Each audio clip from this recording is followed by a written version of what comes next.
Why should we be sick now? 5 years. We were strictly interested in the allegations of gunfire. Why would you want to be sick? More than 700 pages of documents. Was it suspicious? Yes. Oh, glory! You say, well, I don't want to be sick. And questions still unanswered. You'd ask yourself, well, why would somebody bring $35,000 worth of goods back from a cruise? I don't know. Never seen before, this file filled with FBI documents is a glimpse into investigations surrounding Charles Meade, the founder of what is known as Meade Ministries, or the End Timers, based in Lake City. At the heart of the investigation, gunfire at the compound, talk of a contract hit, and a midnight run with a semi full of weapons. These hundreds of pages, the only ones the FBI will allow you to see, are not even half of the actual FBI file agents spent countless hours investigating. There were really no allegations that the church was, per se a criminal enterprise or that it was involved in criminal activity. It's that, some of the folks associated, like Meade, like some of these other individuals, were, personally involved in criminal activity, be it financial, weapons, and things like that.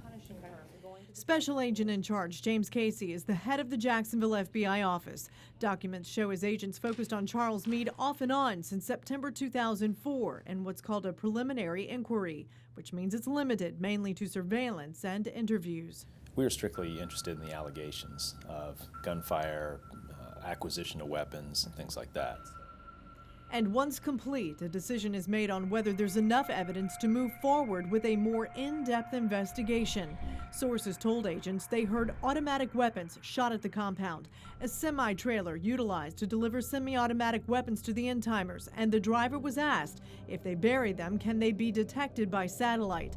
Contacts were concerned about the group possibly stockpiling weapons, and an allegation that, quote, Meade's grandson suggests putting a contract hit on the family member who just left the church to keep him from talking about the group's activities. Any of it true? Was there a trailer?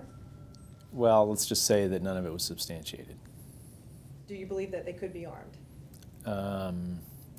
I don't believe any of the initial allegations, that what was going on there was unlawful is true. If they're armed, I think they're legally armed. But Casey does admit his agents did uncover suspicious activities. Some are still considered suspicious. According to this document dated March 10, 2005, Charles Meade was stopped and interviewed in South Florida after returning from a vacation cruise on the Queen Mary II. He had $35,000 worth of goods when agents talked to him. You'd ask yourself, well, why would somebody bring $35,000 worth of goods back from a cruise? I don't know, but it wasn't illegal. Casey says the FBI and IRS checked Meade's finances and some followers who moved money in unusual ways.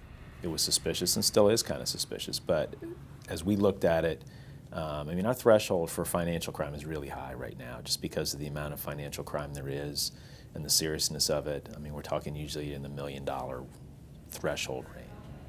If it were probable cause of a crime, I'm confident it would have been charged. Sources told agents Meade's followers frequently refinance their properties, and that is how they think they make their money. A source also told the FBI End Timers give 100% of their paychecks to Meade, who then gives back an allowance for the follower to live on. Wherever they work, they get a paycheck, and their entire paycheck goes to the church. Not our concern, really. We wouldn't investigate any further than that. Even though it may look sort of different to us in terms of financial arrangements between communities and peoples and churches and the way they structured their mortgages and stuff, not a federal violation.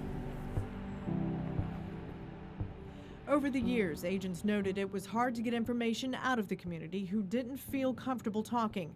Then on February 9, 2009, the FBI closed its case on Charles Meade. You saw some of the allegations that were made, and the ones that involved criminal activity.